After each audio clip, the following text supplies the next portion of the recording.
నేను ఇక్కడే ఉన్నాయి.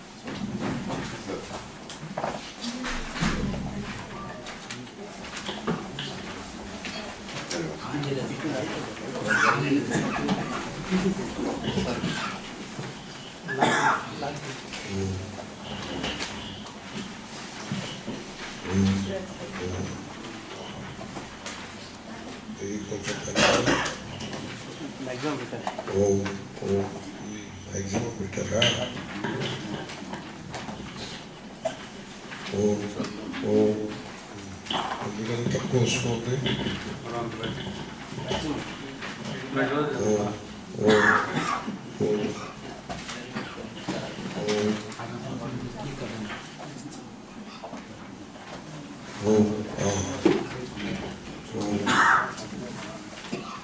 శ్రీ గురుభ్యో నమః.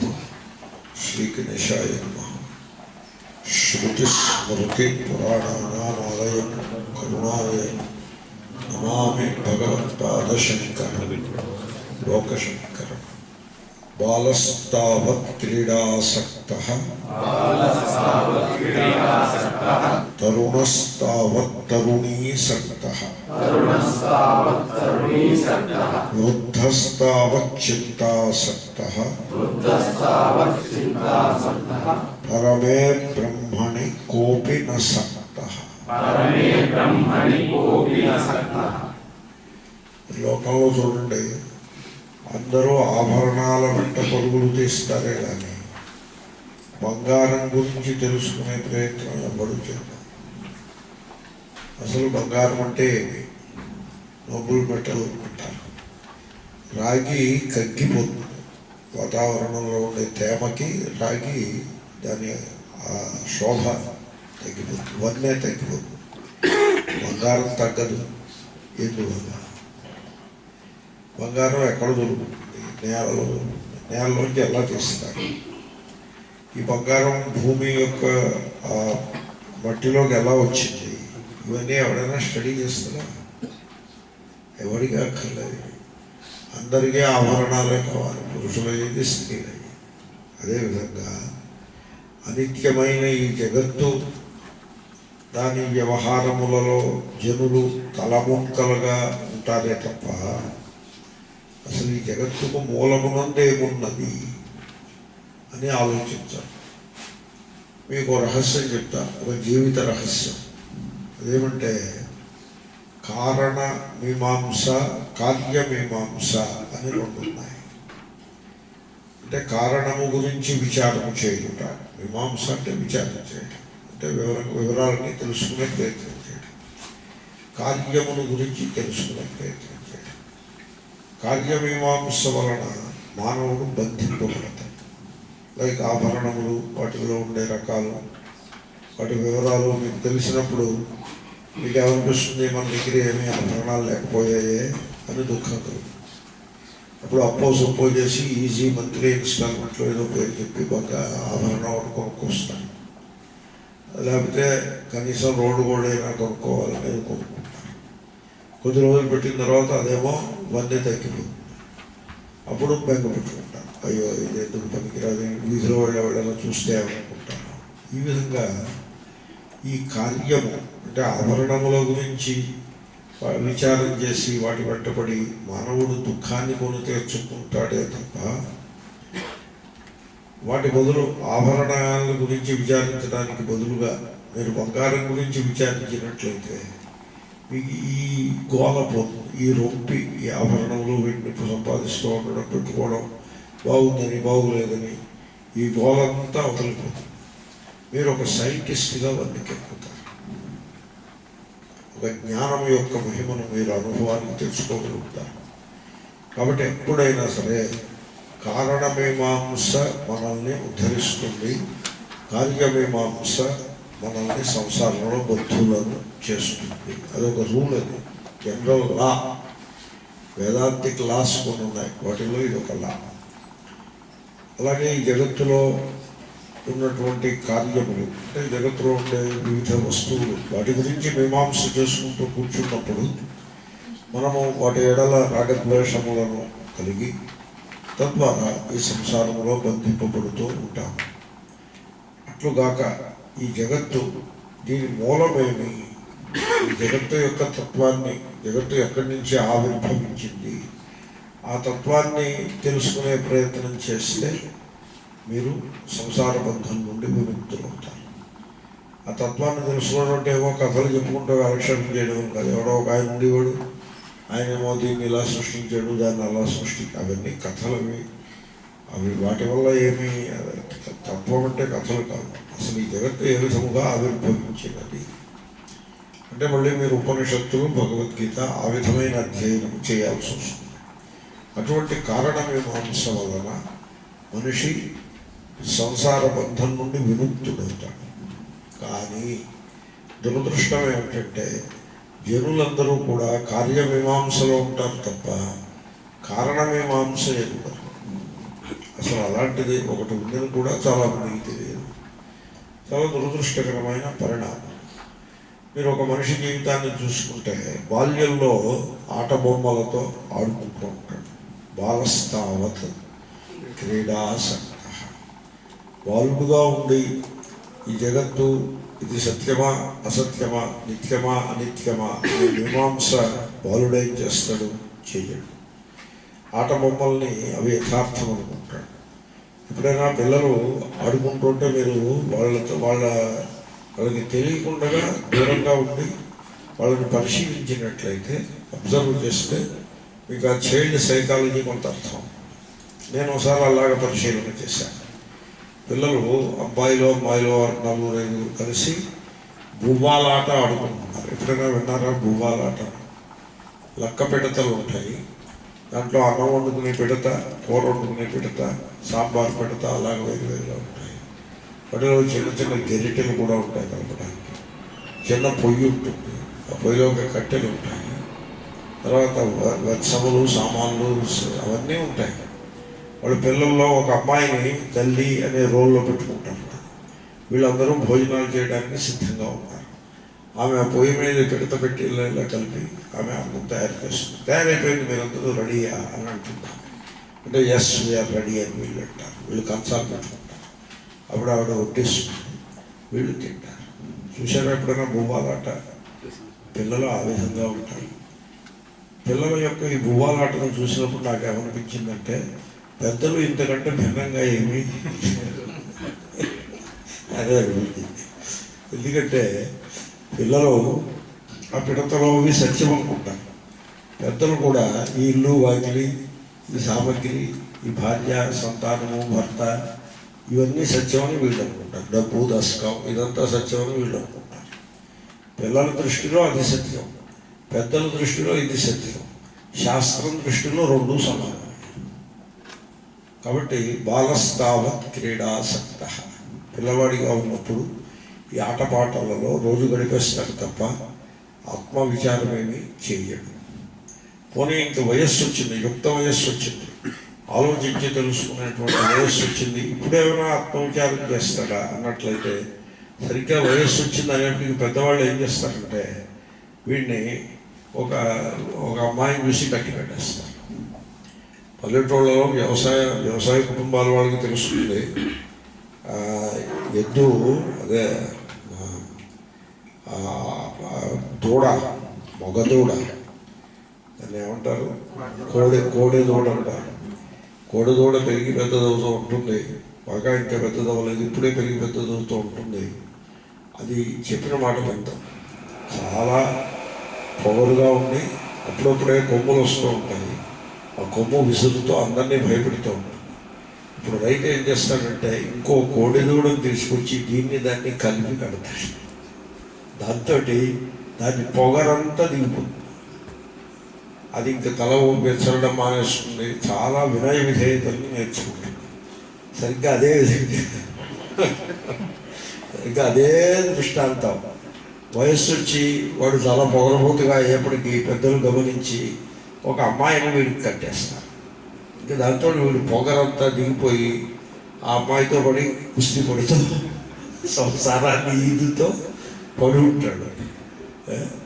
పెద్దలు ఎలా ఉంటారంటే తాము దిగిన ఊబిలో ఈ పిల్లలు మాత్రం ఎందుకు దిగకుండా ఉండాలి అని ప్రయత్నపూర్వకంగా ఆ పిల్లలు కూడా దిప్పేస్తూ ఉంటారు. సో ఆ విధంగా సంసారంలో పడిపోతాడు. వాడి మెడకి ఒక అమ్మాయిని ఒక గుదిబండను తగిలిస్తారు. ఇంకా చదువుతూ ఉంటాడు. ఇంకా బిఏ పూర్తి ఎంఏ కానీ లేదు. ఇంకా ఎంఏలో ఉండగానే వీడితో ఇంత ఘనకార్యం ఎంఏ చేసేస్తున్నాడని వాడికి ఒక పెళ్లి చేసి కూర్చోబెడతారు. ఆ అమ్మాయి కాపరానికి ఎప్పుడు రమ్మంటావు అని ఉత్తరం రాస్తూ ఉంటుంది. వీడేమో ఉద్యోగం లేదు, సద్యోగం లేదు, సంసారంలో పడిపోతాడు. తరుణస్తావత్ తరుణీ సక్త. అప్పుడు ఈ కట్టుకున్న భార్య ఏదో ఉద్యోగం, ఓ ఇల్లు, ఏదో 2 గదులు చూడడం, సామాన్లు కొన్నాం, గిన్నెలు ఇవి కొన్నాం. ఇంకా ఈ సంసారంలో పడిపోతే ఈ లోపల పిల్లలు, ఈ పిల్లలకేమో ట్రిపుల్ యాంటీజన్, పోలియో ఇంజెక్షన్స్, ఈ సంసారంలో పడిపోతే ఇంకా వీడు గట్టెక్కేటప్పటికి ఆ యవ్వనం అంతా గడిచిపోతుంది. మధ్య వయస్సులో మిడిల్ ఏజ్ బ్లూస్ అని, మిడిల్ ఏజ్ సిండ్రోమ్ అని ఉంటుంది. మిడిల్ ఏజ్లో ఏవేవో సమస్యలు వస్తుంటాయి పురుషులకు స్త్రీలకు కూడా. వాటన్నిటితోటి సతమతమవుతూ వీడు చూస్తుండగానే కాలం మహాప్రవాహంగా పరిగెత్తుతూ ఉంటుంది. మిడిల్ ఏజ్ కూడా అయిపోతుంది. మిడిల్ ఏజ్ అయిపోయింది తప్ప ఆత్మవిచారం ఎప్పుడూ చేసి ఎరుగడు. ఇంకా వృద్ధస్తావత్ చింతాసక్త. వృద్ధులు చూడండి ఎలా ఉంటారో. ఎలా ఉంటారో చెప్పమంటారా? వారి ముఖాలలో ఎక్కడ నవ్వు ఉండదు. ఒక కంటికి కానరాని ఒక సంసార భారమును, ఒక పెద్ద మూటను మోస్తున్నట్టుగా ఉంటారు. వాళ్ళు మోస్తూ ఉంటారు కూడా. మూట, పెద్ద మూట మోస్తుంటే ఎలా ఉంటాడు మనిషి? కృంగిపోతూ దాని బరువు కింద వృద్ధులు అలా ఉంటారు. ఎందుకంటే వాళ్ళకి చిన్నప్పటి నుంచి అనుభవాల స్మృతులు, గుర్తులు అవి మెదడు నిండా పేరుకుని ఉంటాయి. ఆ అనుభవాలన్నీ గుర్తుకొస్తూ ఉంటాయి. మా చిన్నప్పుడు ఇలా ఉండేవాళ్ళం, మా యవ్వనంలో అలా ఉండేవాళ్ళం, ఇప్పుడు వీళ్ళ మీద ఆధారపడి ఉన్నాము, పరాధీనత అయిపోయింది బతుకు, మమ్మల్ని చూసేవాడు ఎవడు లేడు, మమ్మల్ని ఏమో వాళ్ళు సరిగ్గా చూడలేదు, వీళ్ళు సరిగ్గా చూడలేదు, కొడుకులు చెప్పిన మాట వినరు, కోడళ్ళు చెప్పిన మాట వినరు, మనవాళ్ళని దగ్గరికి పిలిస్తే వాళ్ళు రానే రారు. ఈ మనవాళ్ళు ఉన్నారు చూసారా, తాతగారు పిలిస్తే వెళ్ళాలి, అక్కర్లేదు, వెళ్ళడం. ఓ మనవాడిని తాతగారు చాలా అమెరికాలో, ఇక్కడ నుంచి ఇక్కడ ఇండియాలో చాలంటే ఆయన అమెరికా వెళ్ళాడు. మనవాడు తాతగారు అమెరికా వెళ్తే ఏమవుతాడో తెలిసిన, ఇది ఎలా ఉంటుందంటే ఇండియా నుంచి ఏదైనా ఒక పాత్ర, ఒక ఘటాన్ని కొని సంచిలో పెట్టి అమెరికా పట్టుకెళ్ళారు అనుకోండి. ఈ పాత్రను ఎక్కడ పెడతారు? ఇగో ఇక్కడ ఇది ఉంది కదా, ఇలాంటిదా ఆ సందులో పెడతారు, పెట్టేసి ఉంచేస్తారు. అంతే, అక్కడే ఉంటుంది ఆ పాత్ర. ఆ పాత్ర అనుకుంటూ ఉంటుంది బహుశా నేను ఇండియాలో ఉన్నప్పుడు ఇటు అటు సంచారం చేస్తూ చాలా గొప్పగా ప్రకాశిస్తూ ఉండేది వాటంతాను. ఇప్పుడు అమెరికా వచ్చి ఈ చీకట్లో పడి కూర్చున్నాను, నాకేసాడు చూచుట కూడా లేదు, నా బతుకు ఇలా అయిపోయింది, ఈ కారణంలో పడున్నాను చీకట్లో అనే పాత్ర విచారించే అవకాశము కలదు. అమెరికా వెళ్ళిన పెద్దవాళ్ళు ఆ పాత్ర వల్లే ఉంటారు, ఓ మూలపడి ఉంటారు. వాళ్ళని పలకరించి వాళ్ళు ఎవరు ఉంటారు, ఎందుకంటే అందరూ బిజీగా ఉంటారు. తెల్లవారుజామున వెళ్ళిపోతారు, మళ్ళీ సాయంకాలం వస్తారు, వస్తూనే బిజీగా వస్తారు, హడావిడిగా వస్తారు, అలసిపోయి వస్తారు. అటువంటి తాత మనవాడిని దగ్గరికి తీసుకుందామని ప్రయత్నం చేశాడు, తోచక. ఆ మనవాడు అన్నాడు, ఏ గ్రాండ్ పా, గివ్ మీ ఏ బ్రేక్ అన్నాడు. అంటే నా జోలికి ఇచ్చి నన్ను ఇబ్బంది పెట్టగా పెద్ద అయినా నువ్వు, నేను బిజీగా ఉన్నా, నన్ను డిస్టర్బ్ చేయకు అని అన్నాడు మనవాడు. అనేప్పటికీ ఆయనకి గుండెలో అవిసిపోయింది. పూజ్య స్వామీజీ మా గురువుగారి దగ్గరికి వచ్చి, స్వామీజీ నన్ను మా మనవాడు ఇలా అన్నాడండి, నా బతుకు ఇలా అయిపోయింది అని చెప్పాడు. ఇప్పుడు పూజ్య స్వామీజీ ఏం సలహా చెప్పారంటే, నువ్వు వెంటనే వెనక్కి హైదరాబాద్కి వెళ్ళిపో, ఇక్కడ ఉండకు, అక్కడ తత్వవిధానం గారు భగవద్గీత పాఠం చెప్తూ ఉంటారు, అది వింటూ ఉండు అని చెప్పారు. ఇది నిజంగా జరిగిన గాథ. ఓకే, కాబట్టి వృద్ధులు ఎలా ఉంటారంటే వాళ్ళ ముఖంలో నవ్వు ఉండదు.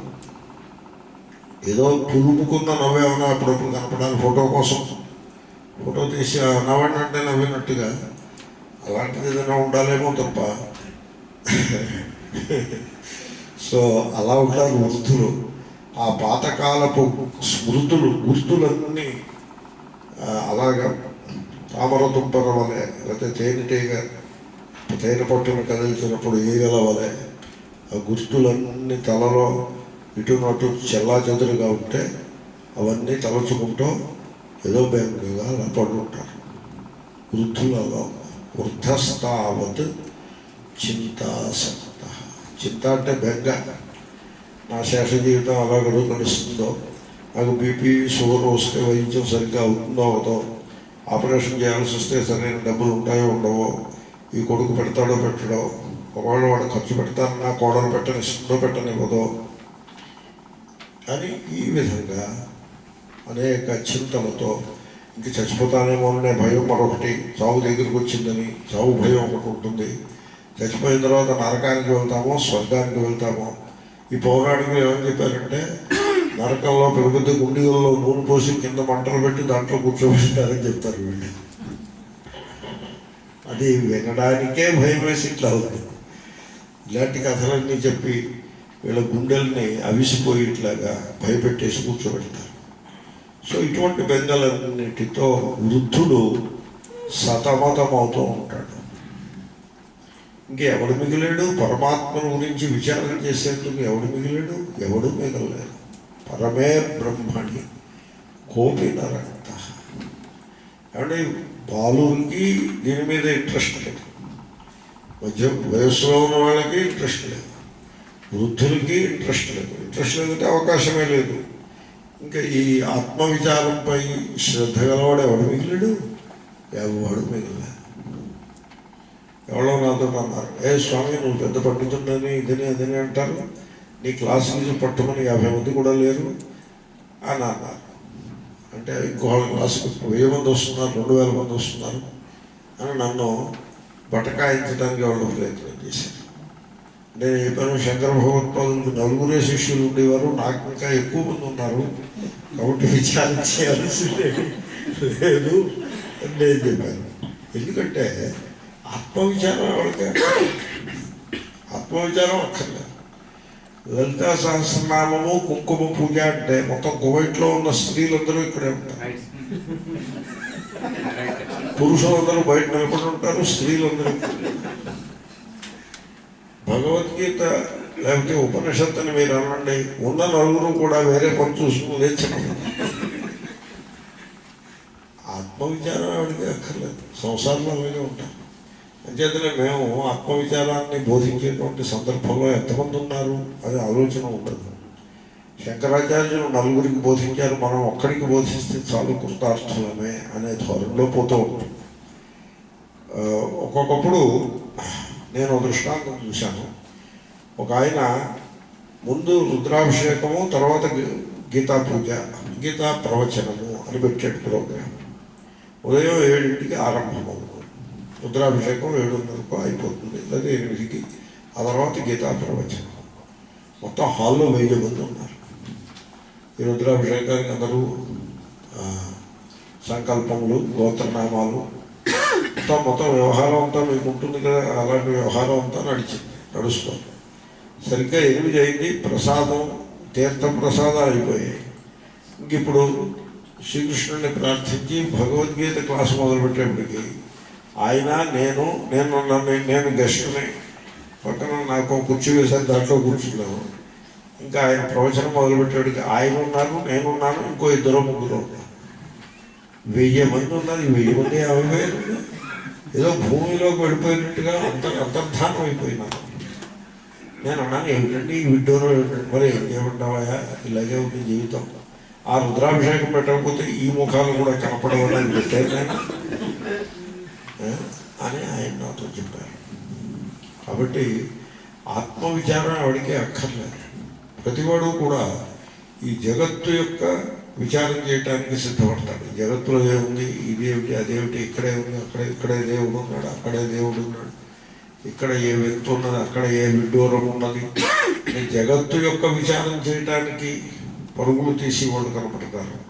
లేకపోతే నరకం అంటే ఏమిటి, స్వర్గం అంటే ఏమిటి, స్వర్గానికి ఎలా వెళ్ళాలి, నరకానికి ఎలా వెళ్ళాలి, ఈ రకమైన విచారాలు, కల్పితమైన భావజాలాన్ని పెట్టుకుని మీరే చూసారా పెట్టారా స్వర్గాన్ని? ఉద్యోగం కథ కింద చెప్పుకోవడమే కదా. ఆ విధమైన విచారం చేసుకుంటూ అలాంటి కథలు చెప్పుకుంటూ కాలక్షేపం చేసి వెళ్ళే తప్ప ఆత్మ అనగానేమి, ఈశ్వరుడు అనగానేమి, ఈశ్వరుడు ఆత్మ ఈ మధ్య ఉండే సంబంధం పెట్టింది. ఈ విధమైన విచారం చేసేవాడు ఎవడు లేనే లేడు. ఆ శ్లోకం యొక్క తాత్పర్యం ఏమిటంటే, మీరు జీవితంలో సత్యాన్వేషణ లేకుండా జీవించినట్లయితే, అంటే ఏది సత్యము, జగత్తు నేను సత్యమేమి, నేను దాని సత్యమేమి, దేహము సత్యము కాదు, మనస్సు సత్యం కాదు. దేహము మనస్సు సత్యం కాకపోతే మరి ఇంక ఏమి సత్యము? అంటే దేహానికి మనస్సుకి మూలంలో ఇంకేదో తత్వము గలదు అని మాట వరుసగా ఆత్మ అన్నారు. అది సత్యము. ఆత్మ అనగానేమి, ఈ జగత్తు అనిత్యము, అసత్యము, మిథ్య, దానికి మూలమునందు ఉండే పరమాత్మ ఎవరు ఏమిటి, ఈ ఆత్మకి పరమాత్మకి ఉన్న సంబంధం ఏంటిది, ఇది సత్యాన్వేషణ అంటారు. ఈ విచారము, ఇంకా ఆత్మవిచారము అని కూడా పేరు.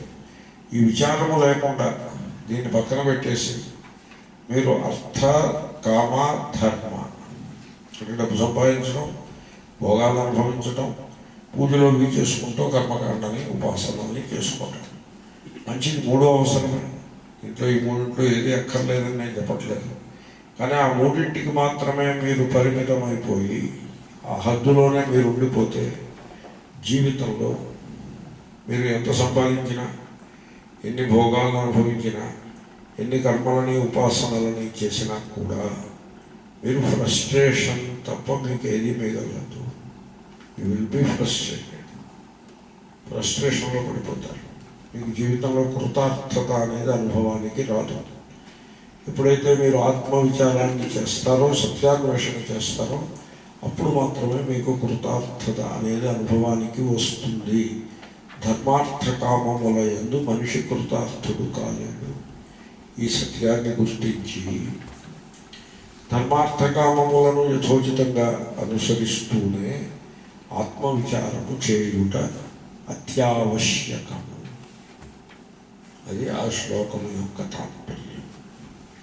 దీంట్లో ఇంకొక తెలివైన మాట కూడా, ఇప్పుడు దేవుణ్ణి తెలుసుకుంటాను అని బయలుదేరుతాడు, జగత్తును తెలుసుకుంటాను అని బయలుదేరుతాడు, తనని తాను తెలుసుకోడు.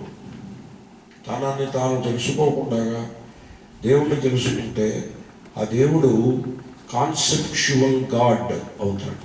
అంటే వీడికి ఉండే భావాలను బట్టి వీడు పెట్టుకున్న దేవుడు అవుతాడు తప్ప యథార్థమైన దేవుడు కాదు.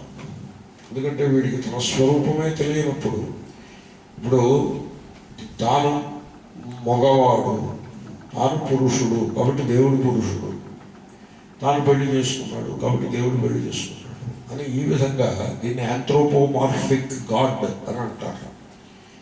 అంటే వీడు తన గురించి తాను ఎటువంటి భావజాలాన్ని కలిగి ఉంటాడో కొద్ది మార్పులు చేర్పులతోటి అదే భావములతోటి దేవుణ్ణి ఒకటి తయారు చేసుకుని ఉంటాడు. అటువంటి దేవుణ్ణి కాన్సెప్చువల్ గాడ్ అని అంటారు. అంటే వీడి కాన్సెప్షన్ నుంచి పుట్టుకొచ్చిన గాడ్ తప్ప వాస్తవికమైన గాడ్ కాదు. కాబట్టి తన స్వరూపాన్ని తాను తెలుసుకున్నప్పుడు మాత్రమే వీడు ఈశ్వరుని యొక్క తత్వాన్ని యథార్థంగా తెలియగలుగుతాడు. నెంబర్ 1. తన స్వరూపమును తాను తెలియకుండా జగత్తుని గురించి కూడా మానవుడు సరిగ్గా తెలియలేడు. కాబట్టి మీరు ఆత్మస్వరూపాన్ని తెలియకుండా జగత్తును తెలుసుకున్నాము, దేవుణ్ణి తెలుసుకున్నాము అంటే మీరు తెలుసుకున్నది డొల్లా, దాంట్లో సారమేమీ ఉండదు. మీరు ఫ్రస్ట్రేషన్ అవ్వక తప్పదు జీవితంలో. కాబట్టి ఎప్పుడో అప్పుడు బాల్యంలో కుదరలేదు పోనివ్వండి, యవ్వనంలో కుదరలేదు పోనివ్వండి, మిగిలిన శేష జీవితంలో తప్పక ఆత్మవిచారమును చేసి ఆత్మస్వరూపమును తెలుసుకుని మానవులు కృతార్థులు కావాలి అని ఆ శ్లోకం యొక్క అభిప్రాయం. ఓకే. బాలస్తావత్ క్రీడాసక్తః తరుణస్తావత్ తరుణీసక్తః వృద్ధస్తావత్ చింతాసక్తః పరమే బ్రహ్మణి కోపి న సక్తః కాతే కాంతా కష్టే పుత్రః సంసారోయమతీవ విచిత్రః కస్య త్వం కః కుత ఆయాతః తత్వం చింతయ యదిదం భ్రాతః. మనిషి కొన్ని అసంప్షన్స్ అంటే కొన్ని ఊహలను చేసుకుని తాను చేసుకున్న ఊహలే సత్యములు అనే నిశ్చయంతో బతుకుతూ ఉంటాడు. అయితే ఈ ఊహలు వీడికి ఎక్కడి నుంచి వచ్చాయంటే పెద్దలు వీడికి అంటకడతారు. దీన్ని గతానుగతికో లోక, ఒక తరాన్ని నుంచి ఇంకో తరం, ఆ తరం నుంచి ఇంకో తరం అలా వస్తూ ఈ ఈ అలవాట్లు ఎలా ఉంటాయో చెప్పుకుంటారా? పూర్వం ఒక ఆయన సత్యనారాయణ వ్రతం చేసే అలవాటు కలవాడు. ఆ సత్యనారాయణ వ్రతం చేసే రోజుని బుట్టలో పిల్లి వేసి సత్యనారాయణ వ్రతం చేయాలి అని మొదలుపెట్టాడు. ఇప్పుడు నాలాంటి పుట్టుగాడిని ఎవడో అడిగాడు, ఎందుకంటే పుట్టలో పిల్లి వేయడం ఎందుకు? సత్యనారాయణ వ్రతానికి దానికి దీనికి సంబంధం లేదు అంటే అంటాడు, ఇది మా వంశాచారము అంటాడు. వంశాచారం అంటే ఇంకా దానిపైన ప్రశ్నించకూడదు. ప్రశ్నిస్తే కోపం కూడా వస్తుంది. అదిగో మా వంశాచారాన్ని ప్రశ్నిస్తున్నాడు, వీడిని వెళ్ళిపోమని కూడా అంటాడు. సో బుట్టలో పిల్లి వేసి వ్రతం ఉంటాయా అని అర్థం ఉందా దానికి? ఏమిటంటే అలా మాట్లాడతారు. మా నాన్నగారు అలా చేశారు వ్రతాన్ని, మా తాతగారు అలాగే చేసేవారు, మా ముత్తాతగారు అలాగే చేసేవారు, ఇప్పుడు మీరు వచ్చి కొత్తగా మాకు చెప్తారా ఏమి అని అంటాడు తప్ప అసలు బుట్టలో పిల్లి వేయడానికి సత్యనారాయణ వ్రతానికి సంబంధం ఏమీ అని విచారమే చేయడు. అలాగే ఉంటారు. సో తర్వాత కొంతమంది ఏమనుకుంటారంటే, మా తాతగారు తెలుగులో సామెత ఉంటుంది, మా తాతలు నేతలు తాగినారు అంటూ ఏదో సామెత ఉంటుంది అని. అలాంటి ఒక మోరటు సామెత ఒకటి కాదు. కాబట్టి ప్రతిదానికి మా తాత మా ముత్తాత అంటూ ఉండకూడదు. తాత ముత్తాతలు వాళ్ళకి తెలియ, వాళ్ళకి అసలు ఈ సైన్స్ కానీ టెక్నాలజీ కానీ వాళ్ళకి ఏమన్నా తెలుసునా? తెలియదు కదా. పాపం వాళ్ళు రకంగా జీవించేసి వెళ్ళిపోయినారు. వాళ్ళ నుంచి మనం నేర్చుకోవాల్సిన విషయాలు కొన్ని ఉంటాయి. పరిశీలించి ఇది మనం తప్పక నేర్చుకోదగ్గది అని నేర్చుకోవాలి. అంతేగాని వాళ్ళు ఏం చేస్తే అదే కరెక్ట్ అని మీరు ఆ రకంగా ఆచరణలో పెట్టినట్లయితే మీ తెలివితేటలు సున్నా అని తెలుసుకోవటం లేదు. అలా ఉండకూడదు. పెద్దలు చేశారు అని కాదు కరెక్ట్. పెద్దలు చేసినా పిల్లలు చేసినా అది యుక్తియుక్తముగా ఉండాలి. యుక్తికి అనుకూలంగా మీరు ఓపెన్ మైండ్తో వినాల్సి ఉంటుందంటే ఈ పాఠం. మీరు కండిషన్ మైండ్ పెట్టుకుని వింటే నా పాఠం మీకు నచ్చదు కూడా. పైగా నా మీద కోపం వస్తుంది. మీరు నా మీద నన్ను కొట్టకుండా నన్ను ఇక్కడి నుంచి వెళ్ళనిస్తే నేను కృతార్థుడిని నేను అనుకోవాల్సి వస్తుంది. ఓపెన్ మైండ్తో వినాలి. ఏం వేదాంతం ఏమైనా కథ చెప్పంటారా? మీకు ఏదైనా పురాణ కథ చెప్పంటారా? ఒక గ్రామంలో సోమశర్మ అనే బ్రాహ్మణుడు ఉండేరు. తర్వాత ఏంటి, ఆయనకు మీరు ఊహించేయచ్చు వెంటనే ఆయనకు సోమిదేవమ్మ అనే భార్య ఉండేది. మీరు ఊహించలేదు, నేనే చెప్పాను. ఆ తర్వాత మీరు ఊహించండి. ఏడు తెలిసిన తర్వాత వాళ్ళకి సంతానము లేకుండేను. అదే కదా తర్వాత భారతదేశం 1.3 బిలియన్ ఇలాగే అయింది. పుత్ర సంతానము లేకపోవడం అనేది ఒక పెద్ద దోషము, మహా డేంజర్ అని అనుకోబట్టే 1.3 బిలియన్ పీపుల్ ఉన్నారు. Most irresponsible society. స్వాతంత్ర్యం వచ్చినప్పుడు 33 కోట్లు ఉన్నారు, ఇప్పుడు 130 కోట్లు ఉన్నారు, 4 రెట్లు. అది ఎంత రెస్పాన్సిబుల్లో మీరు ఆలోచించుకోండి. ఈ కథలను బట్టే వచ్చింది అదంతా. కాబట్టి ఏమైనా పురాణ గాథ చెప్తే నేను చెప్తే మీరు వింటే దాంట్లో విచారమే, దాంట్లో తెలియదగ్గది ఏముంటుంది, ఏముండదు. అలా కాదు, మీరు విచారం చేయాల్సి ఉంటుంది. ఇప్పుడు 2 కట్టెలు వరద నీటిలో కొట్టుకొస్తున్నాయి. ఓ కట్టె ఇటు నుంచి కొట్టుకొచ్చింది, ఇంకో కట్టె అటు నుంచి కొట్టుకొచ్చింది. ఈ 2 కట్టెలు తగులుకున్నాయి. కొంతసేపు కలిసి ఆ నీటి ప్రవాహంలో కలిసి ఆ నీటి వల్ల దగ్గరగా ఉంటాయి కట్టెలు. నీటి కొంత వాటిని కలిపి పెడుతుంది. ఆ కలిసే ఉంటాయి. అలా కొంతకాలం ప్రయాణం చేస్తాయి, కొంత దూరం. తర్వాత ఆ కట్టె అటు పోతుంది, ఈ కట్టె అటు పోతుంది. మానవ జీవితాలు అటువంటివి. సో వీడు ఎక్కడో పుడతాడు, ఎక్కడో ఏదో గ్రామంలో ఎక్కడో పుడతాడు. 25 ఏళ్ళు వస్తాయి, 25 ఏళ్ళు వస్తుంది. నీకు అమ్మాయిని మేము రెడీ నిశ్చయించినాము అని పెద్దలు చెప్తారు. పూర్వం అలా ఉండేవి. వీడికి there is no say in the matter. వీడికి అసలు ఏమి సంబంధమే ఉండేది కాదు. పెళ్లి చూపులు కూడా ఉండేవి. మధ్యలో ఇలాగ అడ్డంగా పెట్టేసి ఇంకెప్పుడు పెళ్ళయింది మొహం పుస్తెత్తర కట్టు అన్నప్పుడు అది తీసి అప్పుడు చూసి మీరు పుస్తే కట్టి అలాగా. ఆ అమ్మాయి ఎక్కడో పుట్టింది, ఎవరింట్లోనో పుట్టింది, ఏదో ఇంకో ఊళ్ళో. ఈ పెద్దలు వీళ్ళు మాట్లాడేసుకుని వాళ్ళ లెక్కలేవో ఆస్తిపాస్తుల లెక్కలు వేసేసుకుని, కొంత ఆస్తిపాస్తుల లెక్కలు, కొంత గ్రహం పైకి చూస్తే తెలుస్తుంది, కానీ కాగితంలో గ్రహం ఏం తెలుస్తుంది? ఏదో లెక్కలు, కాకి లెక్కలన్నీ వేసేసి ఇది అది సరిపెట్టేసి మొత్తానికి పెళ్లి నిశ్చయం చేసి ముహూర్తం పెట్టేసి తెల్లవారుజామున 2:30కి అందరూ నిద్రపోయే టైంలో పెళ్లి ముహూర్తం. పెళ్లి ముహూర్తం ఉదయం 10ంటికి ఉండద్దు, తెల్లవారుజామున 2:30కి పెళ్ళి ఏమిటండి, నిద్ర మానుకుని. సో ఈ రకంగా వీడు ఆ అమ్మాయిని పెళ్ళాడతాడు. పెళ్ళాడి ఇగో ఈమె నా భార్య అంటాడు. ఈమె నా భార్య అంటే అర్థం ఏంటి తెలుసిన? ఆమె నేను కూర్చోమంటే కూర్చోవాలి, నిలబడుకుంటే నిలబడాలి, నా బట్టలు ఉతికి రెడీ చేసి పెట్టాలి, నాకు వంట చేసి సిద్ధంగా ఉండాలి, నాకు సంతానాన్ని కానీ నాకు ఇవ్వాలి, ఆ కన్న సంతానాన్ని కూడా చక్కగా వాళ్ళే సాకుతూ ఉండాలి. అప్పుడప్పుడు మాత్రం నేను ముందు పెట్టుకుంటాను. మిగతా సాకి పనంతా భార్య చేయాల్సి ఉంటుంది. అది భార్య అంటే. వీడి అభిప్రాయంలో భార్య అంటే ఇది. భార్య అన్నాడు అంటే ఆ మాట వెనుక ఎంత ఎజెండా ఉందో చూడండి. ఉందండి ఎజెండా.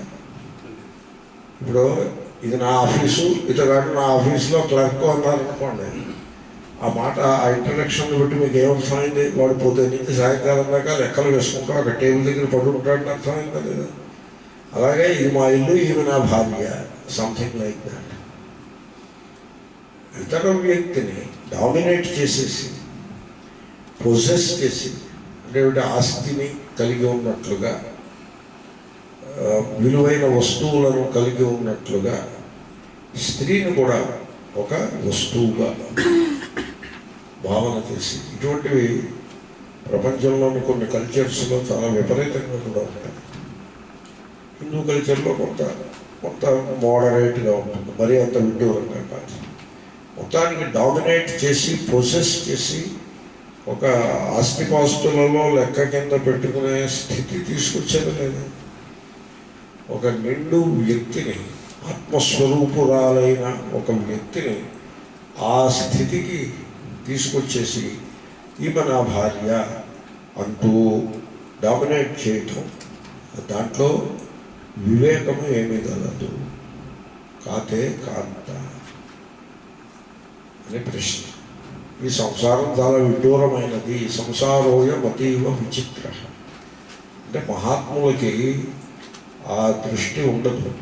అలాగా అంటే ఒక వ్యక్తిని పట్టుకుని ఈమె నా భార్య అనాలంటే, ఆ వ్యక్తిని, స్త్రీని ఆ విధంగా డామినేట్ చేయాలంటే అది మహాత్ముల మనస్సుకి అది అంగీకారం కాదు. అందుగురించి మహాత్ములు అలా ఒంటరిగా ఉండిపోతారు. ఆ దృష్టితో ఆయన చెప్తున్నారు. కాబట్టి భార్యగా ప్రేమించడం వరకు బాగున్నది. భార్య అని చెప్పి డామినేట్ చేయడం మటుకు సరికాదు. ప్రేమ వరకు పర్వాలేదు. తర్వాత ప్రేమ వేరు, ఆసక్తి వేరు అని నేను మీకు చెప్పాను. ఎక్కడైతే డామినేట్ చేస్తాడో అక్కడ ఆసక్తి ఉంటుంది, ఎక్కడైతే ప్రేమిస్తాడో అక్కడ డామినేట్ చేయటం ఉండదు. సో తర్వాత చూడండి, నేను ఒక వాక్యం చెప్తాను, మీరు అర్థం చేసుకునే ప్రయత్నం చేయాల్సి ఉంటుంది. ఈమె నా భార్య, ఈమె నా భార్య అని ఆ విధంగా ఒక టైటిల్ పెట్టేసి ఆ టైటిల్ని బట్టి వచ్చేటువంటి ఎజెండా అంతా ఆ వ్యక్తి నెత్తి మీద రుద్దడము సరికాదు. ఈమె నా భార్య అని అనక్కర్లేదు. భార్య ఎడల ఎటువంటి ప్రేమను చూపించాలో అది చూపిస్తే సరిపడు. ఊరికే నా భార్య నా భార్య నా మై మిస్సెస్ అని అనక్కర్లేదు. మిస్సెస్ అని అనకుండానే ఆమె ఎడల ఎటువంటి ప్రేమను చూపించాలో అది చూపించాలి. ప్రేమను చూపించాలి తప్ప ఒక టైటిల్ పెట్టేసి ముఖం మీద ఏదో ఒక ముద్ర వేసేసినట్టుగా ఒక ముద్ర వేసేసి ఆ వ్యక్తిని మనము ఆ విధంగా డామినేట్ చేయడం సరికాదు. ఇది భర్త విషయంలో కూడా వర్తిస్తుంది. ఈజ్ మై హస్బెండ్ అని అంటే ఇంకా వీడు నేను చెప్పినట్టుగా నా వెంట వస్తూ నేను సూట్ కేసు సర్దడం వరకే నా బాధ్యత, దాన్ని మోసి పూచి వాడితే సో ఈ విధంగా నాకు గుర్తొచ్చినప్పుడల్లా ఓ భర్త అని అలా అన్నప్పుడల్లా నాకు ఎదుర్కొన్న ప్రత్యక్షమవుతూ నాకు కావాల్సిన పని చాకరీ అంతా చేస్తూ ఉండాలి అని ఆ విధంగా స్త్రీ కూడా పురుషుని ఎడల అటువంటి దృష్టిని కలిగి ఉండడం కూడా సరికాదు. కాబట్టి భార్యాభర్త అని పేర్లు పెట్టేసి ముద్రలు వేసేసి ఆ కల్చర్లో, ఆ రిలిజియన్లో, ఆ సోషల్ లైఫ్లో, ఫ్యామిలీ లైఫ్లో వచ్చేటువంటి ఏ డామినేషన్ అండ్ అదర్ ఎజెండా ఏదైతే ఉంటుందో ఆ ఎజెండాను ఆ వ్యక్తి నెత్తిన రుద్దుతో కలిసి కాపురం చేస్తూ ఉండడము అది ఏమి తెలివితేటలు అనిపించుకుంటుంది. దాంట్లో ఆసక్తియే తప్ప మరొకటి ఉంటుంది. పెద్ద వయస్సు వస్తుంది, ఒకళ్ళ మీద ఒకళ్ళు డిపెండ్ అయి ఉంటారు. వీళ్ళిద్దరూ కలిసి పిల్లల మీద డిపెండ్ అవుదామని అనుకుంటారు, వాళ్ళు ఒప్పుకోరు, వాళ్ళు బిజీగా ఉంటారు. వీళ్ళు పరస్పరము డిపెండ్ అవుతూ ఉంటారు. ఈ లోపల వాళ్ళలో ఒకడు అంతర్ధానం అవుతారు, భార్యయో భర్తయో కాలం చేస్తారు. ఆ మిగిలిన వాడు నేను ముందు కాలం చేస్తుంటే బాగున్నాను అనుకుంటూ దుర్భరమైన జీవితాన్ని గడుపుతాడు. ఏమిటి చెప్తా అని ఆయన ఈ సంసారం చాలా విడ్డూరంగా ఉన్నదే అని కొట్టిపారేస్తున్నారు. ఇది వైరాగ్య ప్రధానమైన గ్రంథము కదా. ఇంకా పుత్ర చూడండి, పెద్దలు అంటారు, నేను ఒక ప్రపోజిషన్ పెడతాను, అంటే ఒక పాయింట్ని మీ ముందు ప్రజెంట్ చేస్తాను, మీరు ఓపెన్ మైండ్ తోటి ఆలోచించే ప్రయత్నం చేయాలి. ఏమిటి ఇలా చెప్తున్నాడు ఈయన అనుకోకూడదు. అందరూ చెప్పినట్టుగా నేను చెప్పను, నా లక్షణం వేరు. ఓకే, మీకు అందరూ చెప్పినట్టు చెప్పంటే చెప్తా. ఇందాక మొదలుపెట్టే కథ ఇది సోమశర్మ వృత్తాంతం చెప్పంటారా? సోమశర్మ వృత్తాంతం. కాబట్టి చూడండి, తల్లిదండ్రులు పిల్లలని ప్రేమిస్తారా ప్రశ్న వేస్తున్నాను. అంటే అవును అని చెప్పకూడదు, ఎందుకంటే తల్లిదండ్రులు పిల్లలని ప్రేమిస్తారా లేదా అన్నది ఆలోచించదగ్గ విషయం. ఇప్పుడు నేను కన్నాను, పెంచి పెద్ద చేస్తాను, వీడిని ఇంజనీర్ని చేస్తాను అని తండ్రి అంటాడు. అంటే వాడు తండ్రిని కొడుకుని ప్రేమిస్తున్నట్ట, లేకపోతే ఆ కొడుకు ద్వారా తన కోరికలను తీర్చుకోవాలని ప్రయత్నిస్తున్నట్ట. ఇండియాలో పిల్లలందరూ కూడా వీళ్ళు బ్లూ ప్రింట్ ఉంటుంది. మొదటి సంతానం కొడుకే కలగాలి, కూతురు కలిగితే వీడికి ప్రేమ తక్కువ ఉంటుంది కదా, ప్రేమ తగ్గింది కదా, దాన్ని ప్రేమ అంటారా ఆసక్తి అంటారా? సో ఎంత దురదృష్టమవుతుంది. ఒక ఆయన అన్నాడు, ఇద్దరు పిల్లల మంది, ముగ్గురు పిల్లల మంది ఇంత దాకా కొడుకునే కాలేదు అన్నాడు. నేనున్నాను, నువ్వు వెళ్ళి చెల్లు నువ్వు అనుకుంటాను. ఎందుకంటే సంతానం యొక్క జెండర్ని నిర్ణయించేది పురుషుడు కానీ స్త్రీ కాదు. వాడికి సైన్స్ ఏం తెలియదు. నువ్వు వెళ్ళి చెల్లు నువ్వు వెళ్ళి. ఎందుకంటే ఆ తప్పు ఒకవేళ తప్పే అయితే ఆ తప్పు నీది తప్ప, ఆ దోషం నీది కానీ ఆమెది కాదు. ఇలా ఉంటారు. అంటే ఇప్పుడు వీళ్ళు పిల్లల్ని ప్రేమిస్తున్నట్ట, లేకపోతే ఆ పిల్లల ద్వారా ఇంకా దేన్నో ప్రేమిస్తున్నట్ట? అర్థమైనా? పిల్లల్ని ప్రేమించడం ఎరుగురు. మీకు ఒక రహస్యం చెప్పంటారా? ఈ నా కొడుకు ఈ విధంగా అవ్వాలి అనే ఒత్తిడి మీరు ఆ పిల్లవాడిపై చేసినట్లయితే మీరు పిల్లవాడిని ప్రేమించుట లేదు, మీరు ఆసక్తిని మాత్రమే కలిగి ఉన్నారు. మీ ఎజెండా ఒకటి ఉంటుంది, మీకు ఒక ఎజెండా ఉంటుంది. ఆ ఎజెండాని వాడిని ఎత్తి మీద రుద్దుతున్నారు మీరు. అవునండి. తర్వాత మీరు ఆలోచించండి, నేను చెప్పిన అమ్మాయినే నా కొడుకు వివాహం చేసుకోవాలి అని మీరు అన్నట్లయితే మీరు కొడుకును ప్రేమిస్తున్నారా, లేకపోతే మీ మనస్సులో ఉన్నటువంటి కులము, మతము, వర్గము ఇటువంటి ఆ ప్రాతిపదికని ప్రేమిస్తున్నట్ట? కాబట్టి యథార్థం చెప్పాలంటే మీరు పెరిగి పెద్ద అయిన పిల్లలకు, నేను చిన్నపిల్లల గురించి చెప్పట్లేదు, పెరిగి పెద్ద అయిన పిల్లలకు ఫ్రీడమ్ ఇచ్చి వాడు ఏ కోర్సు చదువుకోవాలని నిశ్చయించుకునే ఫ్రీడమ్ వాడికి మీరే ఇవ్వాలి. ఆ ఫ్రీడమ్ ఇచ్చి సపోర్ట్ చేయాలి. అంతేగాని కొడుకేమో ఇంజనీర్ అయిపోవాలి, కూతురు డాక్టర్ అయిపోవాలి అని ఈ విధంగా ఎజెండా మీరు పెట్టారంటే మీకు పిల్లల్ని ప్రేమించడం చేత కాదు అని అర్థం. తర్వాత పిల్లవాడు కానీ పిల్ల కానీ తమకు నచ్చిన అబ్బాయిని లేక అమ్మాయిని వివాహం చేసుకుంటాము అని అన్నప్పుడు మనం పెద్ద మనస్సుతో ఆశీర్వదించినప్పుడు మాత్రమే మీరు పిల్లల్ని ప్రేమించేటట్లు. వాళ్ళ వివాహం నేను చెప్పిన విధంగా చేసుకోవాలి అంటే అది మీరు పిల్లల్ని ప్రేమించినట్టు కాదు, మీ కులాన్ని మీరు ప్రేమించినట్టు, మీ వర్గాన్ని మీరు ప్రేమించినట్టు కదా. ఒక ఆయన అన్నారు, ఏమంటే మా కుర్రాడు చెడిపోయాడండి. ఏమైందని ఏం చెడిపోయాడు ఏమిటంటే, ఏదో ఇంకో కులం అమ్మాయిని పెళ్ళాడుతాము అని చెడిపోయాడు, మీ దగ్గరికి పంపిస్తాను, మీరు ఒకసారి నచ్చ చెప్పండి అన్నాడు ఆయన.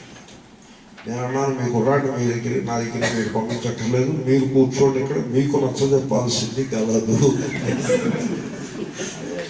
అది కదా నా సలహా, నాకు కాదు నీ సలహా, మా కుర్రాడికి నువ్వు సలహా చెప్తే వింటాడేమో అని నేను వచ్చాను నీ దగ్గర కంటే. మీ కుర్రాడికి నేను చెప్పే సలహా ఏమీ లేదు, మీకు మాత్రం నేను చెప్పే సలహా చాలా ఉన్నది, మీరు వింటానంటే చెప్తాను, కూర్చోండి అని. ఇది ఎక్కడ కనుకోండి, మా కుర్రాడి మనస్సు మారుస్తావేమో నువ్వు అని నేను వస్తే మీ కుర్రాడి మనస్సు మార్చనక్కర్లేదు. మీ మనస్సును మార్చవలసిన అవసరం ఎంతైనా ఉన్నది, నేను ఆ ప్రయత్నం చేస్తాను, మీరు కూర్చోండి అని చెప్పాను. ఆయన దండం పెట్టి, ఇలాంటి స్వామిని ఎక్కడ చూడలేదు. ఆ కుర్రాడు చక్కగా అందమైన అమ్మాయిని, తనకు నచ్చిన అమ్మాయిని పెళ్ళాడుతున్నాడు. మీదేమిటండి సమస్య, మీరు వెళ్ళి అక్షంతరం వెళ్ళండి అని చెప్పాను. ప్రేమించడం మన ఎరగం, మన కోరికలను తీర్చుకోవడం పిల్లల ద్వారా అదే ఎరుగుతుంది తప్ప మనం ప్రేమించడమే ఎరగం. వయస్సు వచ్చిన పిల్లవాడు పుత్రం మిత్రవదాచరేత్, వర్షేతు షోడశే ప్రాప్తే పుత్రం మిత్రవదాచరేత్. 16 సంవత్సరాలు వచ్చినటువంటి పిల్లవాడిని, పుత్రుడిని మిత్రుడు వలె మీరు వ్యవహరించవలే. మరి 16 అనే మహర్షులు చెప్పారు, 16 ఏళ్ళు లిమిట్ పెట్టారు. ఏ కారణం చేతనైనా మీకు 16 మరీ తక్కువ అనిపిస్తే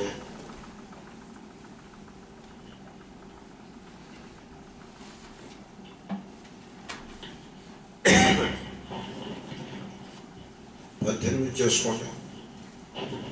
ఇప్పుడు దేశాన్ని పరిపాలించవలసిన నాయకుడిని ఎన్నుకునే వయస్సు వాడికి వచ్చినప్పుడు వాడి పెళ్ళి వాడికి చేసుకోలేడు. ఈ కంట్రీకి ప్రెసిడెంట్ ఎవడు ఉండాలో వాడు ఓటు వేస్తాడు వెళ్ళి. కానీ వాడికి భార్య ఎవరు ఉండాలో మనం చెప్పాలా? 18 లిమిట్, లేదంటే 18 టూ ఇయర్లీ, 21 లిమిట్. కాదండి, ఈ రోజుల్లో పెళ్ళిళ్ళు అవి కొంత డిలేస్ అవుతున్నాయి. 21 కూడా కొంచెం తక్కువ, 25 లిమిట్. ఇంకా 25 వచ్చిన తర్వాత వాడు కొడుకు కాదు, మిత్రుడు. మీరు ఆ వివేకమును, అటువంటి ఔదార్యమును మీరు ఎప్పుడు కలిగి ఉంటారో అప్పుడే మీరు పిల్లల్ని ప్రేమించినట్లు అగును. మీకు ఒక మహాకవి యొక్క కవితను నా మాటల్లో చెప్తా. ఆయన పేరు ఖలీల్ గిబ్రాన్. ఖలీల్ గిబ్రాన్ అంటే ఒక సూఫీ పోయట్. అతను ఈ సిరియాయో లేకపోతే లెబనానో ఏదో దేశానికి చెందిన పోయట్. వేదాంతం బాగా చదువుకున్నాడు. ఆయన పోయంలో ఏమంటాడంటే, our children are not our children, they are God's children. చూడండి ఆ మాట అంతా. వాళ్ళు దేవుని సంతానము కానీ మన సంతానము కాదు. We did not bring them into this world. They came into this world through us. తెలిసిందండి, మనం వాళ్ళని ఈ ప్రపంచంలోకి తీసుకురాలేదు, వాళ్ళు ఈ ప్రపంచంలోకి మన ద్వారా వచ్చారు. You don't give your thoughts to your children.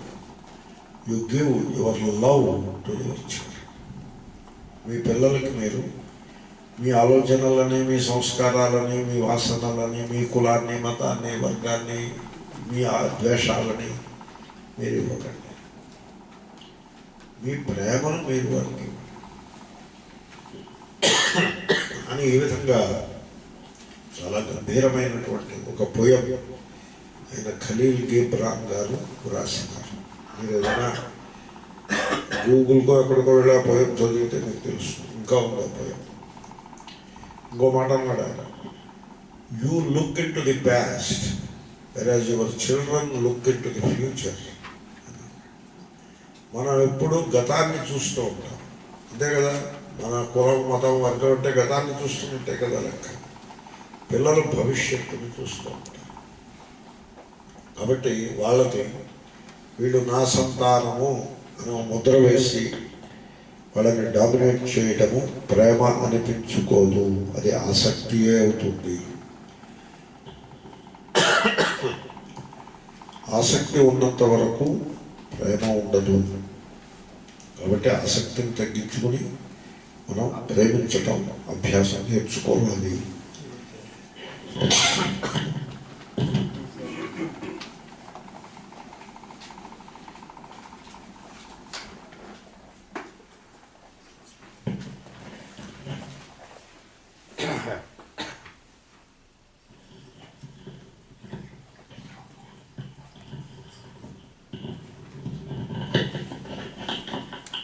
నాకు ఒక వారం రోజుల క్రితం థ్రోట్ ఇన్ఫెక్షన్ వచ్చింది.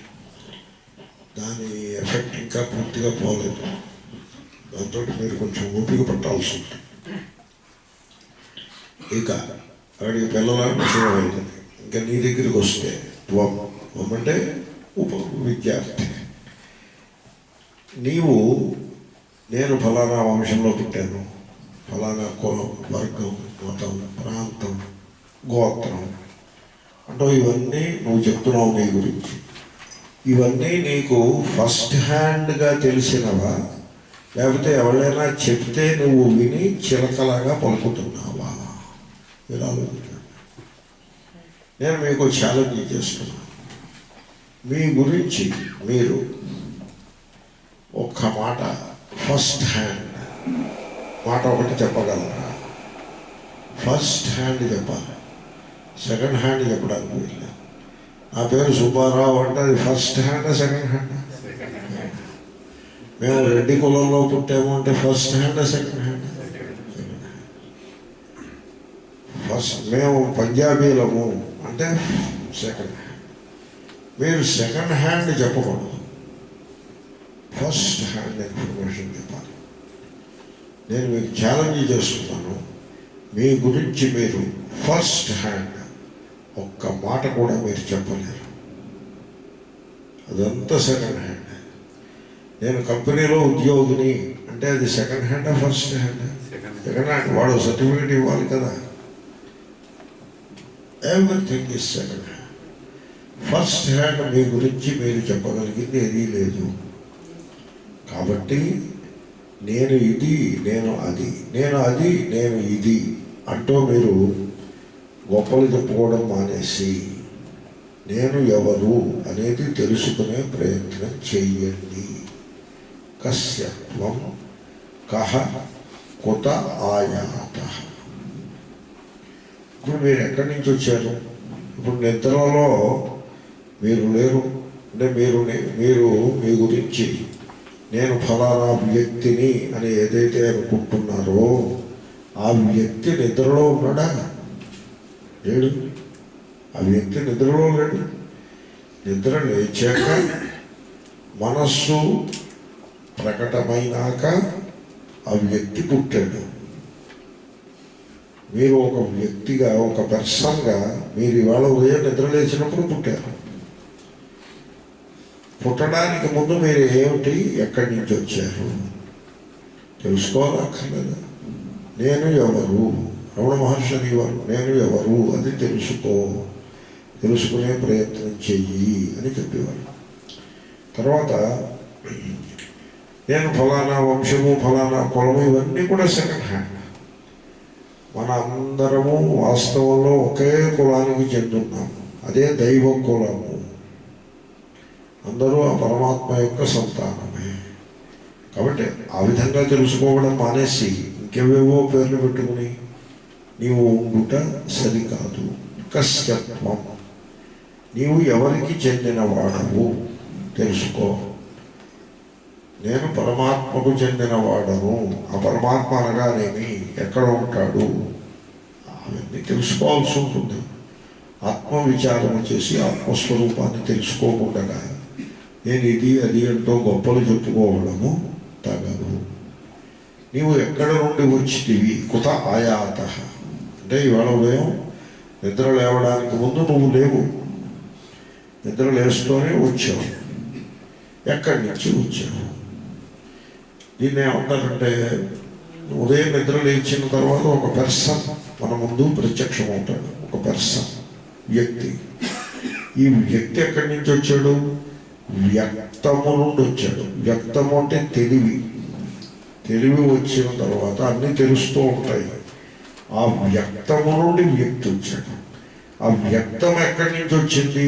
అవ్యక్తము నుండి వచ్చింది. నిద్రయందు ఉన్నది అవ్యక్తము కదా. కాబట్టి అవ్యక్తము నుండి వ్యక్తము ప్రకటమై ఆ వ్యక్తమునకు కొన్ని వాసనలను, సంస్కారములను జోడించినప్పుడు వ్యక్తి బయటపడినాడు. కాబట్టి వ్యక్తి యొక్క మూలము వ్యక్తము, వ్యక్తము యొక్క మూలము అవ్యక్తం.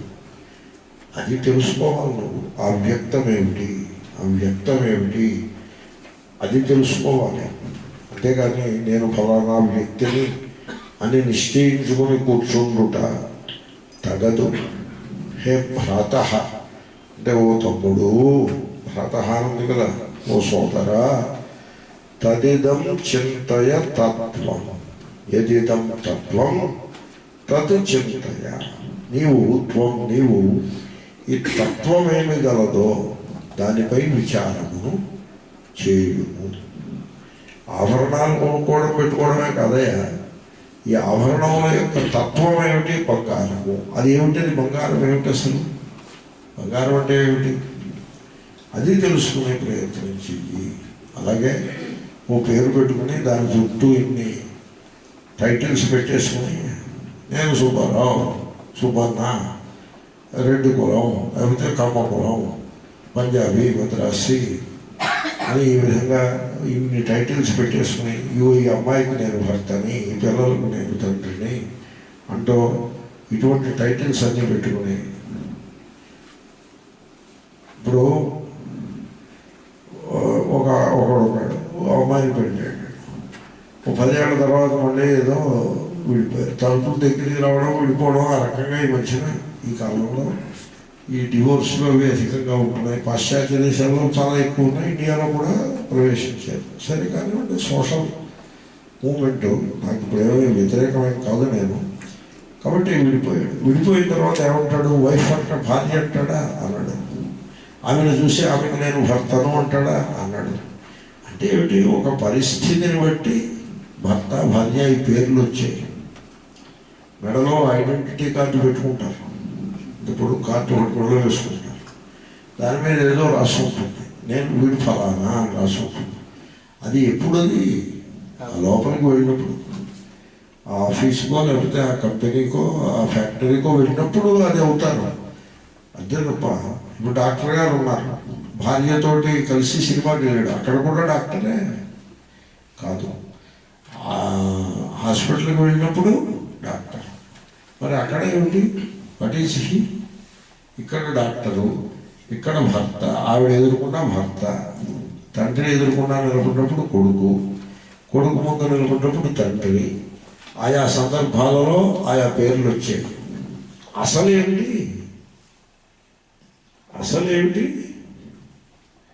కొడుకు ముందు నిలబడినప్పుడు తండ్రి అయ్యాడండి, అమ్మగారి పక్కన నిలబడినప్పుడు భర్త అయ్యాడండి, తండ్రి గారి పక్కన నిలబడినప్పుడు కొడుకు అయ్యాడండి, ఆఫీస్కి వెళ్ళినప్పుడు ఉద్యోగం అయ్యాడండి. వీడు అసలు ఏమిటి?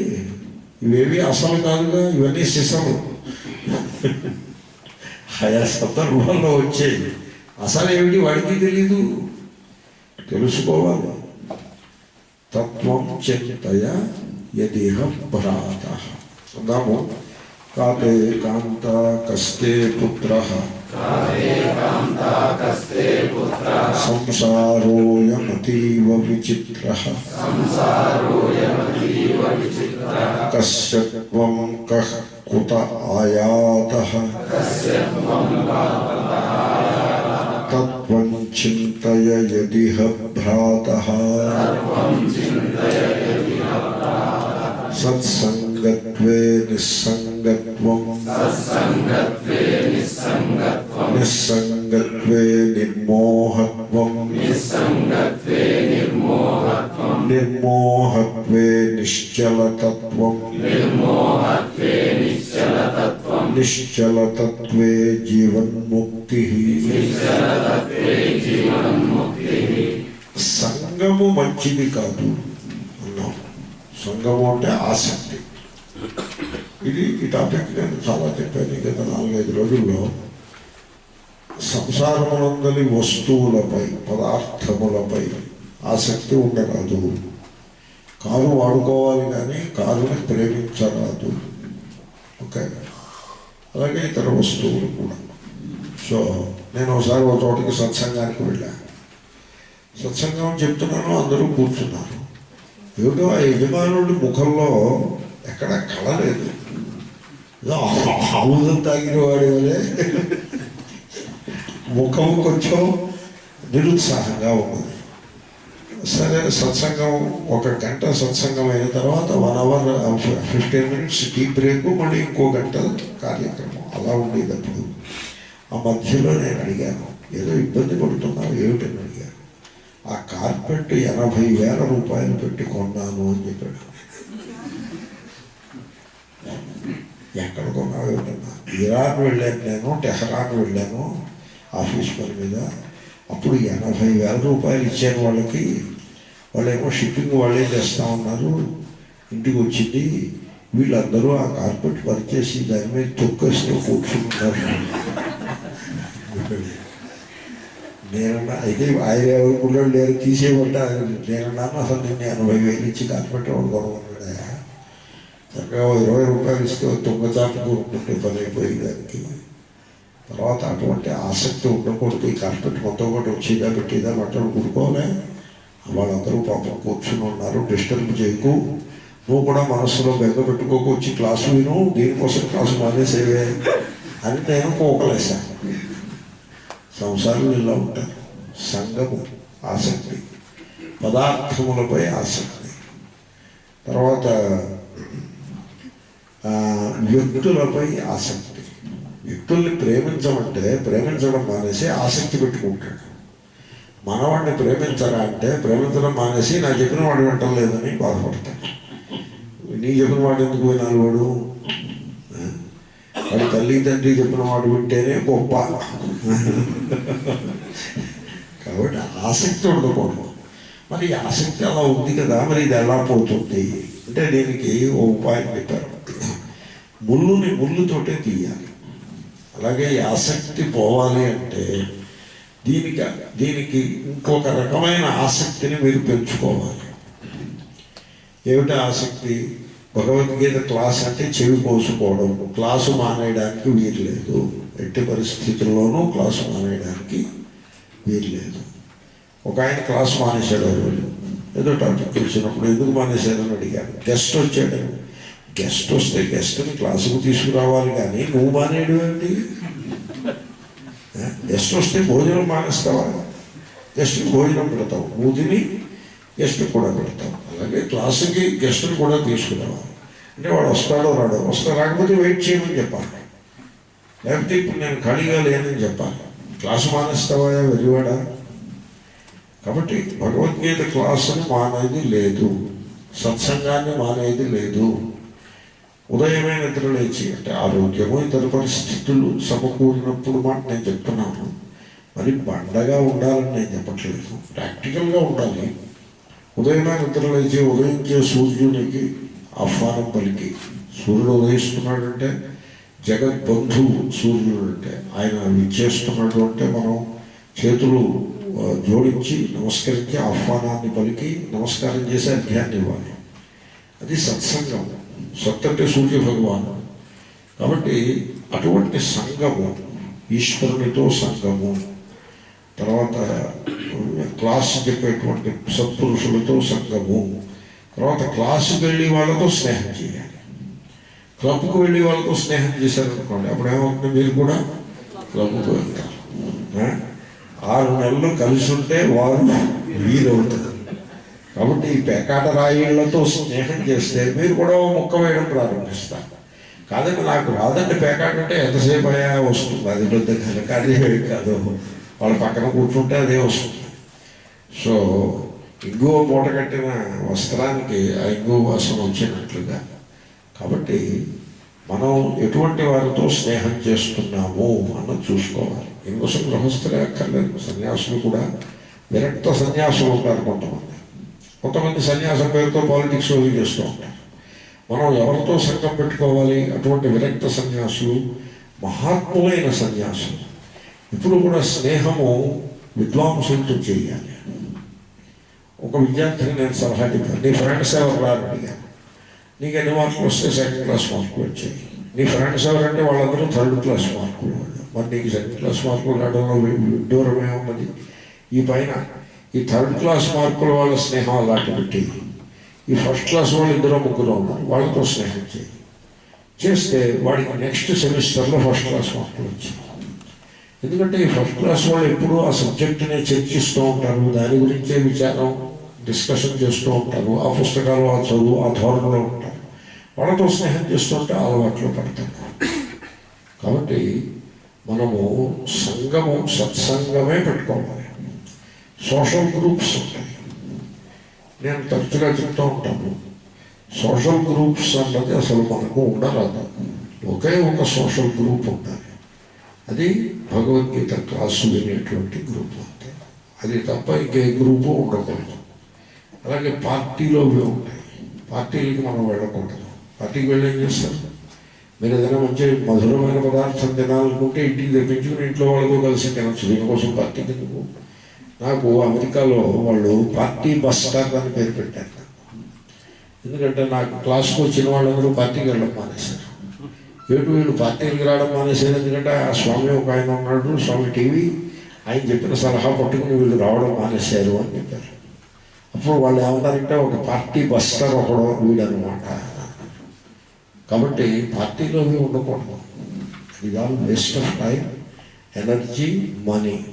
వీటన్నిటికంటే అధికముగా ఆ సంఘము మీలో సంసారాసక్తిని మరింత పెంచేదిగా ఉంటుంది తప్ప సంసారాసక్తిని తగ్గించేదిగా ఉండదు. భగవద్గీత చదువుకుని వాళ్ళ దగ్గర సంఘం చేసుకోవాలి. ఒక ఆయన పేకాట ఆడుతూ ఉండేవాడు, మా మిత్రుడే. పేకాట రమ్మేది ఆడుతూ ఉండేవాడు, మనం డబ్బు పోగొట్టుకునేవాడు. తర్వాత దుఃఖించేవాడు, అయ్యో నేను అనవసరంగా ఆడి పేకాటలో ధనం పోగొట్టుకున్నాను. అప్పుడు ఆయన భార్య సలహా చెప్పింది, చూడు ఈ పంతులు గారు ఉన్నాడు, ఈయన ఏదో భగవద్గీత ఏదో చెప్తున్నాడని నేను గమనించాను, నువ్వు వెళ్ళి అక్కడ కూర్చో అని చెప్పినాడు. అంటే నాకు తెలియదు అన్నాడు. తెలియకపోయినా కొంప మునిగిందే లేదు, నువ్వు వెళ్ళి అక్కడ కూర్చో అని ఆవిడ కోరింది. మొత్తానికి ఆవిడ పూర్వ పడలేక వచ్చి కూర్చున్నాడు.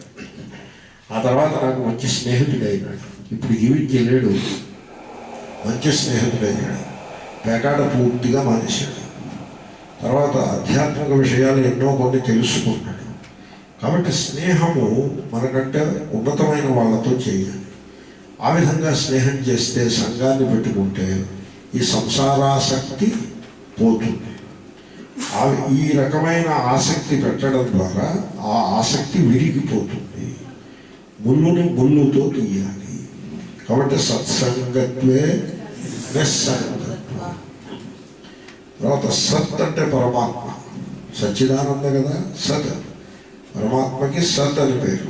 మీరు ఉపనిషత్తు విన్నారా? సదేకమేవ సౌమ్యేదమగ్ర ఆసీత్ అని ఛాందోగ్యంలో వస్తుంది. సత్ అంటే పరమాత్మకి సత్ అని పేరు.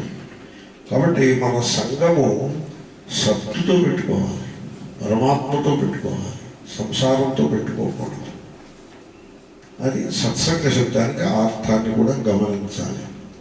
కాబట్టి సత్పురుషులతోటి సంగం పెట్టుకుంటే సంసారాసక్తి తగ్గిపోతుంది. ఇప్పుడు డైటింగ్ చేసి కొంత బరువు తగ్గాలనుకున్న వాళ్ళు ఈ యోగాభ్యాసం చేసి చాలా శాకాహారము, పవిత్రమైన ఆహారము, మితాహారము తినేవాళ్ళు కొంతమంది ఉంటారు. వాళ్ళతో స్నేహం చేయాలి. చేస్తే వీడు కూడా ఆ మంచి అలవాట్లను నేర్చుకుని బరువుని వదిలించుకోగలుగుతాడు. వీడు వెళ్ళి ఈ తిండిపోతులు ఉంటారు, గ్లటన్స్, పిజ్జాలు, తర్వాత ఐస్ క్రీములు, కేకులు, ఇవన్నీ పడి తినేసేస్తూ ఉండేటువంటి జనం కొంతమంది ఉంటారు. మైసూరు బజ్జీలు ఇలాంటివి ఆయిలీ స్టఫ్ వీటన్నిటిని తిని జనం ఉంటారు. వాళ్ళతో స్నేహం చేసేటనుకోండి మరింత ఆరోగ్యం చెబుతుంది. కాబట్టి సత్సంగత్వే నిస్సంగత్వం. ఏమంటే సంసారం మీద ఆసక్తి తగ్గిపోతే ఏమవుతుంది? నిస్సంగత్వే నిర్మోహత్వం. మీకు సంసారాసక్తి ఎప్పుడైతే తగ్గిందో మోహము పోతుంది. ఈ మోహం గురించి ఫస్ట్ క్లాసులో చాలా చెప్పాను. అయినా మళ్ళీ ఇంకో 2 మాటలు చెప్తా చూడండి. సుఖము, హ్యాపీనెస్ బాహ్య వస్తువుల యందు గలదు, దాని పేరు మోహము. నా కొడుకు నేను చెప్పిన అమ్మాయినే పెళ్ళాడాలి, మోహము. నా భార్య నా చెప్పు చేతుల్లో ఉండాలి, మోహము. నా దగ్గర ఇంత బంగారం ఉండాలి, మోహము. డబ్బు ఉంటే మనకి రక్షణ ఉంటుంది, మోహము. డబ్బు ఉంటే రక్షణ ఉంటుందా, ప్రమాదం ఉంటుందా? అది మోహము. తర్వాత దేవుడు అక్కడ ఉంటాడు, నేను ఇక్కడ ఉన్నాను, మోహము. ఈ విధంగా జనులు ఎలా ఉంటారో చెప్పుకుంటారా? మోహము యొక్క వలలో చిక్కుకుని ఉంటారు. 1 కాదు 2 కాదు, అన్నీ మోహాలే. మోహాల మీద మోహాలు, మోహాల మీద మోహాలు.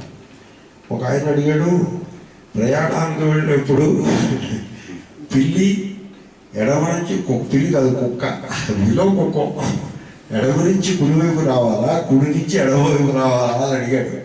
ఎవరిదో పండితుడు, అంటే ధర్మశాస్త్ర గ్రంథం చూసి చెప్పాలన్నమాట. అంటే ఆ పండితుడు చెప్పాడు, ఎడమ నుంచి కుడి వచ్చి రావాలి, కుడి నుంచి ఎడమ వచ్చినా పర్వాలేదు, ఏదో పడి కలవకుండా ఉంటే చాలు అని చెప్పాడు. ఇటువంటి అంధవిశ్వాసములు ఏవైతే సూపర్ స్టిషన్స్, ఇవన్నీ మోహమే. ఒక ఆయన నన్ను అడిగారు, మంచినీళ్ళు తాగడానికి తూర్పు వైపు తిరిగి తాగమంటారా, దక్షిణ వైపు తిరిగి? నేను మంచినీళ్ళు దొరికే వెంటనే తాగు, దొరకకపోతే తూర్పు వైపు తిరిగి దండం పెట్టు.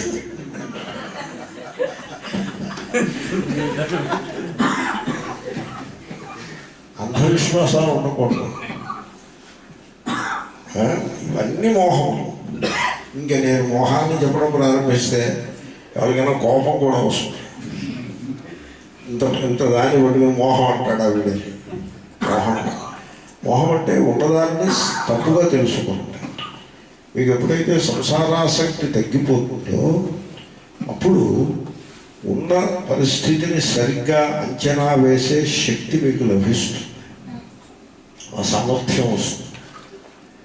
అప్పుడు మీకు ఈ మోహం అనేది తగ్గుతుంది. ఇప్పుడు సంసారంలో ఉండే పదార్థములపై ఆసక్తి తగ్గిందనుకోండి, అప్పుడు మీకు తెలుస్తుంది ఆనందము కావు మొదలైన బాహ్య వస్తువులు ఎందు ఉండదు, నా స్వరూపంలో ఉంటుంది అని తెలుస్తుంది. కళ్ళు మూసుకుని నిటారుగా కూర్చుండి పెదవులపై చిరునవ్వును కలిగి మనస్సును నిశ్చలంగా కదలిక లేకుండా నిశ్శబ్దంగా ఉంటే ఆ చిరునవ్వుని పరిశీలించినట్లయితే హృదయం నుండి ఒక ఆనంద ప్రవాహము ఆవిర్భవిస్తున్నట్టుగా మీకు అనుభవానికి వస్తుంది. కాబట్టి ఆనందము హృదయంలో ఉంటుంది, బయట కారులో ఉండదు. కారులో భయం ఉంటుంది, ఆ కారు ఏమైపోతుందో అని బెంగ ఉంటుంది. తర్వాత డబ్బు పోగేస్తే మనకి రక్షణ కలుగును అని వీడు అనుకుంటాడు, అది మోహం. కాబట్టి మీరు ప్రాక్టికల్గా ఉండాలి. మీరు డబ్బు సంపాదించుందని నేను సలహా చెప్పాను, మీరు అదృష్టమంటే మీరు డబ్బు సంపాదించండి సార్. లేకపోతే మీరు ఒక ఆయన డబ్బు సంపాదించొద్దని సలహా చెప్పాడు, మొన్నడు ముందు వెళ్ళి అయితే అప్పుడు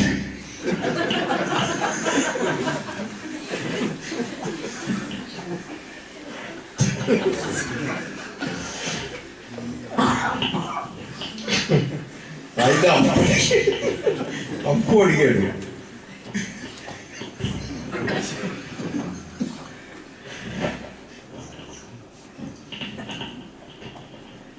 మరి ఏం చేయాలి?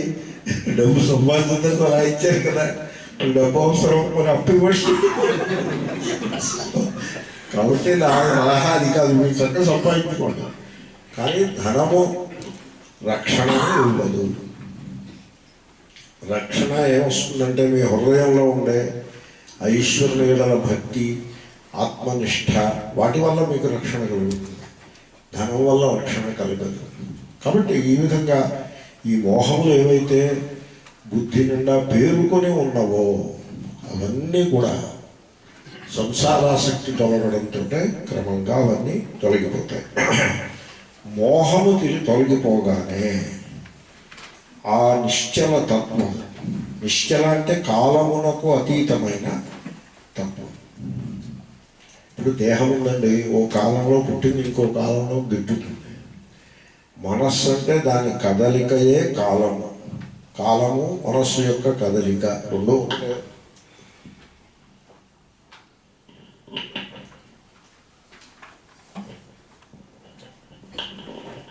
మనస్సు కదలిక లేకుంటే కాలం ఉండదు, మనస్సు కదిలినప్పుడే కాలం ఉంటుంది. కాబట్టి మనస్సుకు, దేహమునకు మనస్సుకు అతీతమైన ఏ ఆత్మతత్వము కలదో అది ఏ నిశ్చలము, మిగతావన్నీ చలములే. అటువంటి నిశ్చలమైన ఆత్మతత్వము మీకు అనుభవానికి రావాలంటే ఈ మోహములన్నీ కూడా తొలగిపోవాలి. మీకు ఒక మాట చెప్తానండి, మీరు ఏవేవో పిచ్చి నమ్మకాలు, సూపర్ స్టిషన్స్ అంటారు, వాటిని పెట్టుకుని వాటిలో ఏదో ఉంది, అది మనల్ని ఉద్ధరిస్తుంది అని ఆ విధంగా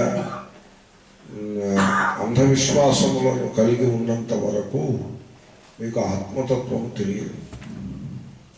తర్వాత సూపర్ స్టిషన్స్లో ఉండే ఇంకో ప్రమాదం ఏమిటంటే అవి మనుష్యులను భయభీతులుగా తయారు చేస్తాయి.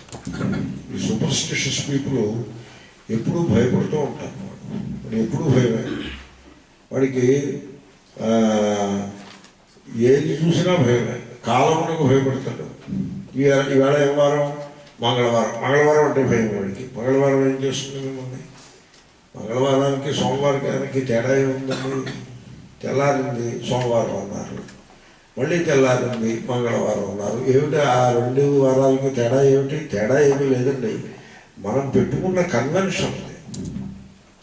ఒకప్పుడు ఆ కన్వెన్షన్కి గ్రహముల యొక్క చలనమునకు కొంత సంబంధం ఉంటే ఉండవచ్చు ఎస్ట్రానమీలో. కాబట్టి మంగళవారం అయితే మంచిది, సోమవారం చెడ్డది, లేకపోతే సోమవారం మంచిది, మంగళవారం చెడ్డది.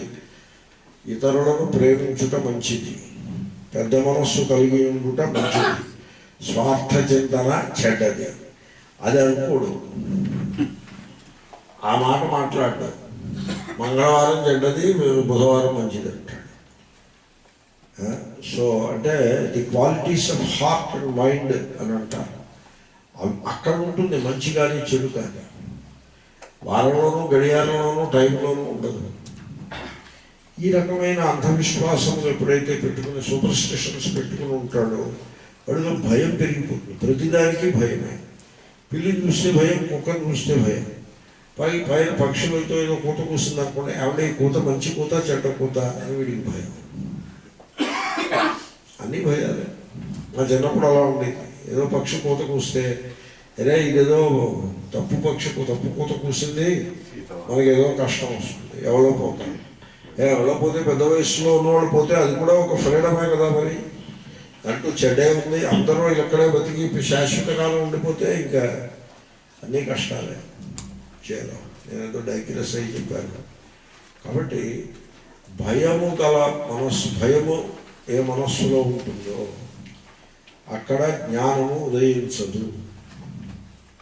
భయం ఉండకూడదు. దేవుణ్ణి కూడా భయంతో కొలవకూడదు, ప్రేమతో కొలవాలి. దేవుణ్ణి చూసి భయపడటము అజ్ఞానం, దేవుణ్ణి ప్రేమించటము జ్ఞానం. కాబట్టి మీరు ఆ మోహము, భయము ఇత్యాది అవలక్షణములను వదిలించుకున్నప్పుడు మాత్రమే ఆ నిశ్చలమైన ఆత్మతత్వము అనుభవానికి వస్తుంది. ఇప్పుడు దేహము కదిలిపోతూ ఉంటుంది, చలించిపోతూ, మార్పులు చెందుతూ ఉంటుంది. ఇప్పుడు ఒకసారి కూలిపోతుంది. మనస్సు ఎప్పుడూ చెలిస్తూనే ఉంటుంది. ఓ పూట సుఖం, ఇంకో పూట దుఃఖం. మనస్సు అలా ఉంటుంది. ఓ గంట సుఖం, ఇంకో గంట దుఃఖం. గంట కూడా అక్కర్లేదు. ఈ 5 నిమిషాలు సుఖం, ఇంకో 5 నిమిషాలు దుఃఖం. అలా మారిపోతూ ఉంటుంది మనస్సు.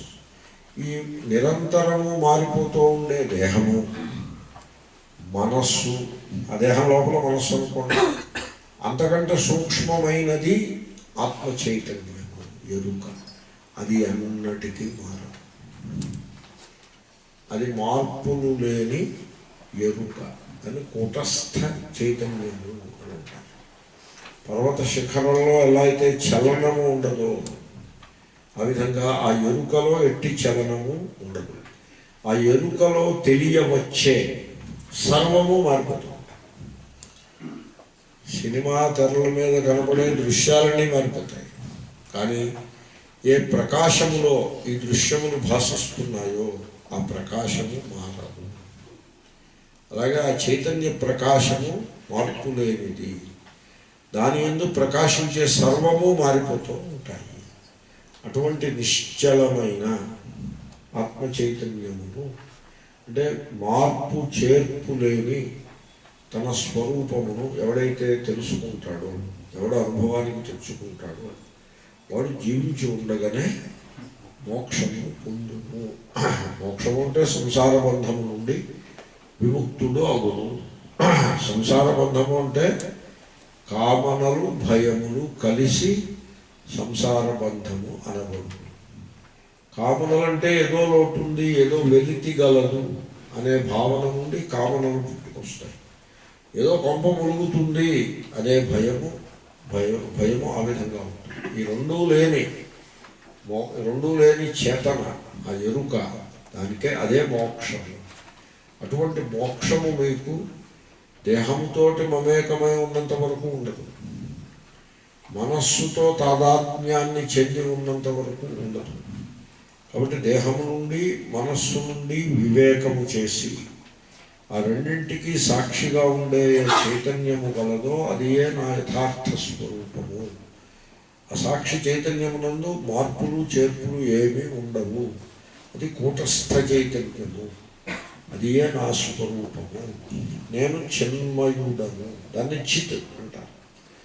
నేను చిన్మయుడను, దేహము నేను కాదు, మనస్సు నేను కాదు, నేను చిన్మయుడను అని ఎవడైతే తెలుసుకుంటాడో వాడే జీవన్ముక్తుడు అగును. నిశ్చలతత్వే జీవన్ముక్తి. శ్లోకం ఉందాము. సత్సంగత్వే నిస్సంగత్వం, నిస్సంగత్వే నిర్మోహత్వం, నిర్మోహత్వే నిశ్చలతత్వం, నిశ్చలతత్వే జీవన్ముక్తి. ఓం